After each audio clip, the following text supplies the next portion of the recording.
kemarin sekolah minggu. Sebelum kita angkat satu pujian, mari kita bersatu dalam doa dulu ya. Ikutin Cici Meta berdoa. Angkat tangannya, tutup matanya. Tuhan Yesus yang baik, Tuhan Yesus yang baik, terima kasih Tuhan terima kasih Tuhan untuk penyertaan-Mu untuk penyertaan-Mu sepanjang hari. sepanjang hari. Sebentar kami ingin memuji, memuliakan nama-Mu, memuliakan nama-Mu. pimpin kami Tuhan Pimpin kami Tuhan untuk duduk diam. untuk duduk diam. Terima kasih Tuhan. Terima kasih Tuhan. Haleluya. Haleluya. Amin. Amin. Ya, sebelum naik ke satu pujian, semuanya bangkit berdiri yuk. Nanti kita pakai gerakan ya. Kita angkat satu pujian, katakan hari ini kurasa bahagia. Pakai gerakan ya. Hari ini kurasa bahagia.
selesai memuji dan memuliakan nama Tuhan, sebentar kita mendengarkan firman Tuhan ya.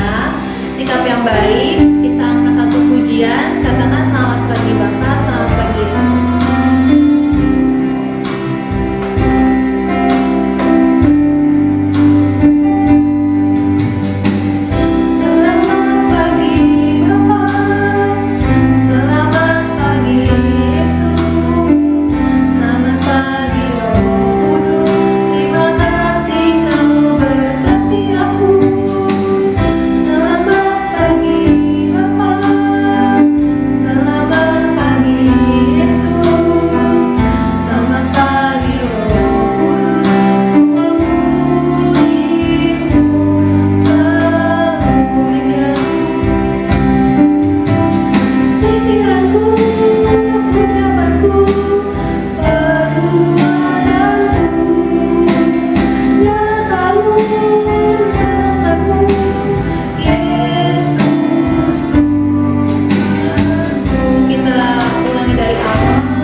Dari awal hingga pertengahan, kami sudah memuji dan memuliakan nama Tuhan.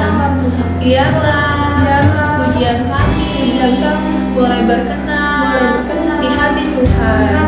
Sebentar kami mau mendengarkan firman Tuhan. Ajar kami duduk diam, mendengarkan dengan baik. Terima kasih Tuhan. Dalam nama Tuhan Yesus Kristus. Haleluya. Haleluya. Amin. Firman Tuhan akan dibawakan oleh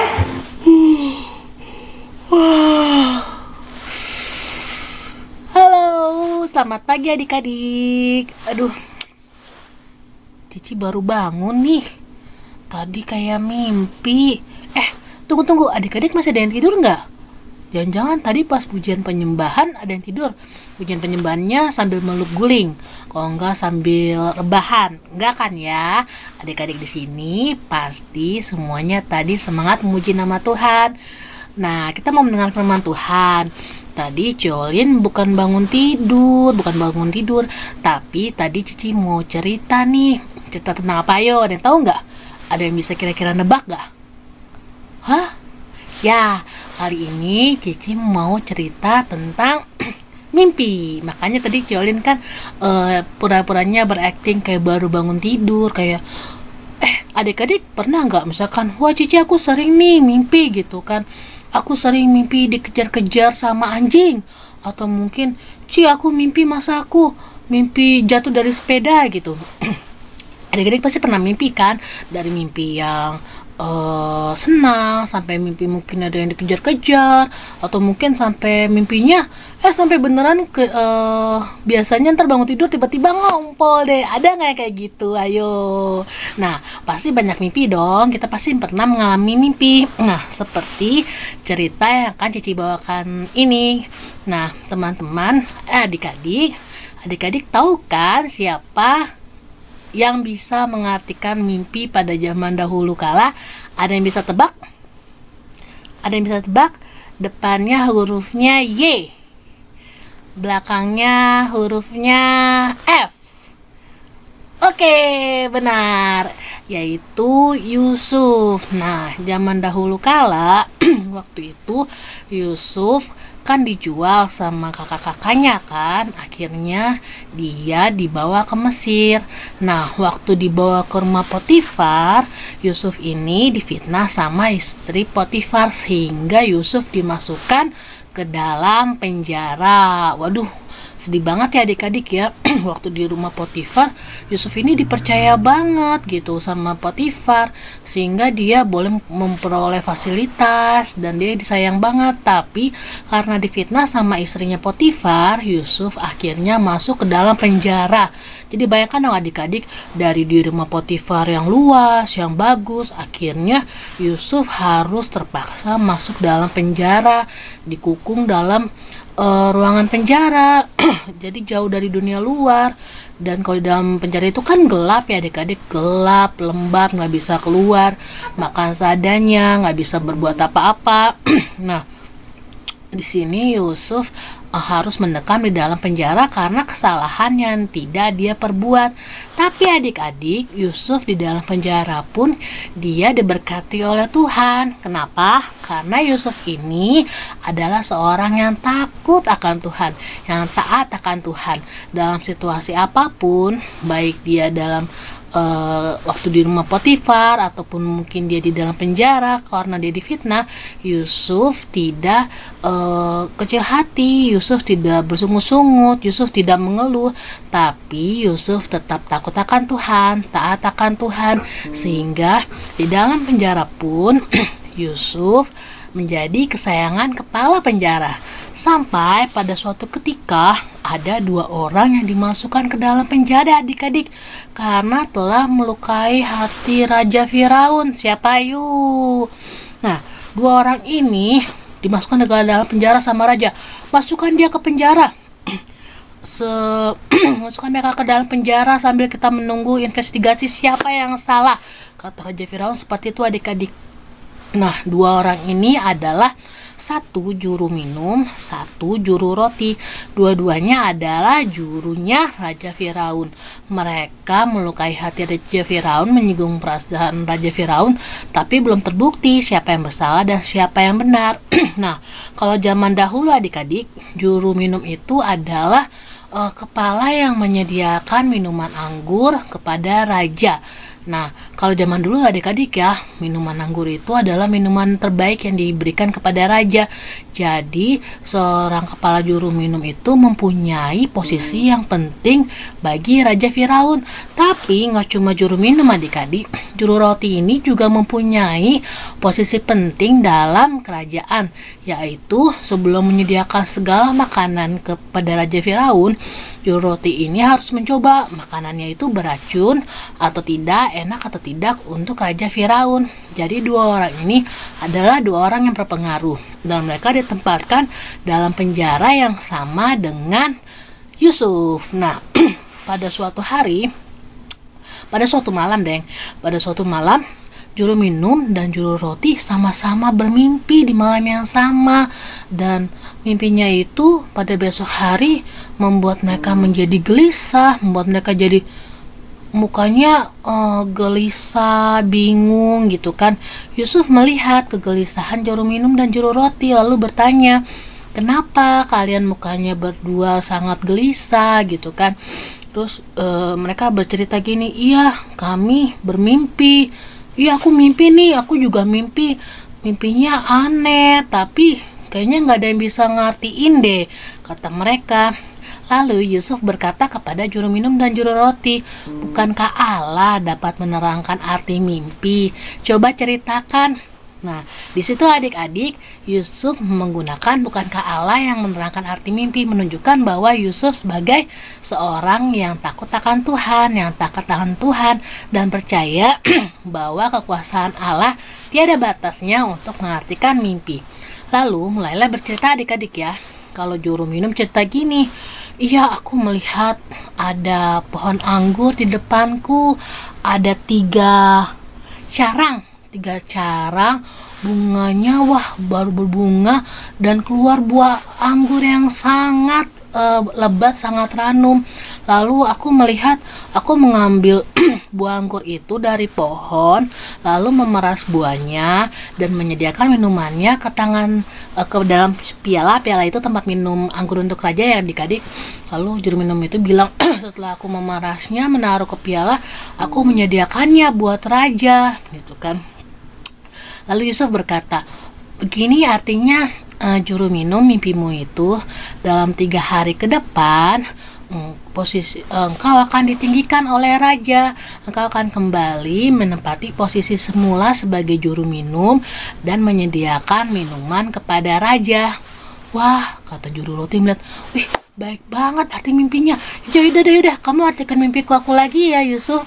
Aku mimpi waktu itu aku mimpi ya. Aku megang 3 keranjang dalam kepalaku. Semua jenis makanan yang aku buat, banyak deh, kue-kue, banyak makanan. Aku ngangkat nih ya 3 keranjang di kepalaku. Tapi tiba-tiba ada burung-burung makan di atas keranjangku itu sampai habis gitu. Itu artinya apa ya gitu kan. Baiklah juru roti, Allah yang mengartikan mimpi ini berkata, dalam 3 keranjang itu menunjukkan bahwa dalam 3 hari ke depan engkau juga akan ditinggikan oleh raja. Tapi sayang sekali, engkau akan ditinggikan itu maknanya adalah Cici mau baca ya. Firaun akan meninggikan engkau ke atas dan menggantung engkau pada sebuah tiang, dan burung-burung akan memakan dagingmu dari tubuhmu. Lalu juru roti, seram sekali, masa sih artinya seperti itu? Namun mereka berdua, baik juru minum dan juru roti, menyimpan dalam hati dalam setiap perkataan tafsiran yang Yusuf berikan. Dan benar saja adik-adik, dalam 3 hari ke depan juru minum dan juru roti dipanggil oleh Firaun. Firaun sedang mengadakan hari perayaan lahirnya. Dan saat itu pula benar seperti yang dikatakan oleh Yusuf, juru minum diangkat kembali menjadi kepala juru minum, menyediakan minuman bagi raja. Namun juru roti ditinggikan oleh Raja Firaun, tapi bukan menjadi juru roti istana, tapi di tiang gantungan karena bersalah kepada Firaun. Nah, begitu adik-adik, kalau Allah kita sudah memakai Yusuf untuk mengartikan mimpi juru minum dan juru roti. Di sini kita belajar bahwa walaupun di dalam penjara, walaupun Yusuf sendiri adik-adik dia menderita karena dia tidak bersalah dengan kesalahan yang dia perbuat. Dia tidak melakukan hal-hal yang tidak benar, tapi dimasukkan ke dalam penjara. Tapi ketika dia menderita, dia tetap mau bantu orang lain. Dia melihat penderitaan orang lain, juru minum dan juru roti yang sedang gelisah karena mempunyai mimpi yang tidak bisa ditafsirkan. Dan Yusuf sendiri memberikan dirinya dipakai oleh Allah. Yusuf yang di dalam penjara, dia tetap tekun, tetap taat kepada Tuhan, tetap berdoa kepada Tuhan, tetap percaya kepada Tuhan. Yuk kita baca satu ayat dalam Amsal. Kita buka ya. Amsal 22 ayat 4. Ganjaran kerendahan hati dan takut akan Tuhan adalah kekayaan, kehormatan, dan kehidupan. Nah, kita mau belajar adik-adik seperti Yusuf yang walaupun dalam keadaan sangat tidak mengenakan di dalam penjara, tapi Yusuf mau belajar untuk tetap takut akan Tuhan dan rendah hati kepada sesamanya, menolong sekitarnya.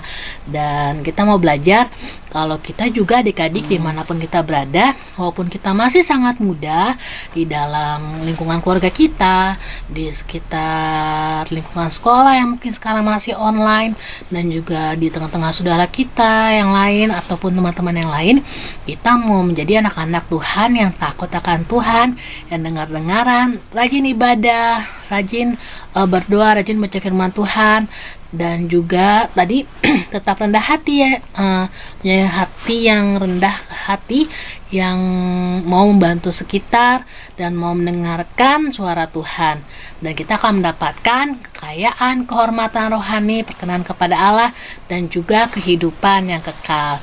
Mari adik-adik, dari kisah Yusuf tadi kita mau jadi anak-anak yang rendah hati dan takut akan Tuhan dimanapun kita berada dan dalam situasi apapun. Walaupun saat ini juga masih situasi pandemi, mungkin kita tidak bisa bergerak, tidak bisa bebas beraktivitas, tapi kita mau tetap tekun berdoa mencari Tuhan. Kita yakin dan percaya Tuhan akan memakai hidup kita dimanapun kita berada. Mari kita mau sama-sama berdoa. Nanti Cicon berdoa buat kita semua. Kita mau tutup mata kita, kita lipat tangan. Nanti Cici akan berdoa. Tuhan Yesus, terima kasih untuk firman-Mu pada hari ini. Terima kasih Tuhan, Kau telah mengajarkan kami, bentuk kami menjadi anak-anak yang takut akan Tuhan, yang juga mempunyai kerendahan hati. Kami mau Tuhan seperti Yusuf yang Kau pakai dimanapun kami berada, menjadi terang-Mu, menjadi sinar-Mu Tuhan, boleh memberkati sekitar kami. Dan kami juga Tuhan Yesus mau tetap Bapa menjadi anak-anak-Mu yang dalam situasi apapun kami mau berserah kepadamu Tuhan. Kau pakai hidup kami, pakai Tuhan Yesus dimanapun kami berada. Engkau yang sertai kami, Engkau yang pimpin kami, sertai Tuhan sekolah kami, sertai Tuhan di lingkungan keluarga kami. Kau juga berkati kedua orang tua kami. Terima kasih ya Bapa, biarlah firman-Mu boleh terus Tuhan berakar, bertumbuh dan berbuah di dalam kehidupan kami, dan sertai kami agar kami minggu depan kembali Tuhan boleh sama-sama memuji menyembah nama Tuhan dan mendengarkan firman-Mu. Hanya dalam nama Tuhan Yesus kami sudah berdoa dan mengucap syukur. Haleluya. Amin. Amin. Selamat bertemu kembali di minggu yang akan datang adik-adik. Tuhan berkati. Udah Bang. Hai adik-adik, gimana? Udah dengerin firman Tuhannya kan? Udah dong pastinya. Gimana firman Tuhannya? Pastinya didengar dengan baik dong. Jangan cuma didengar, tapi apa sih? Diperlakukan untuk sehari-hari. Iya, dilakukan dalam hidup Kehidupan sehari-hari. Oke, sebelum Cici tutup ibadahnya, Cici ingetin untuk Jangan lupa pakai masker menjauhi kerumunan. dan selalu mencuci tangan. Dadah. Oke, dadah adik-adik. Tuhan Yesus memberkati.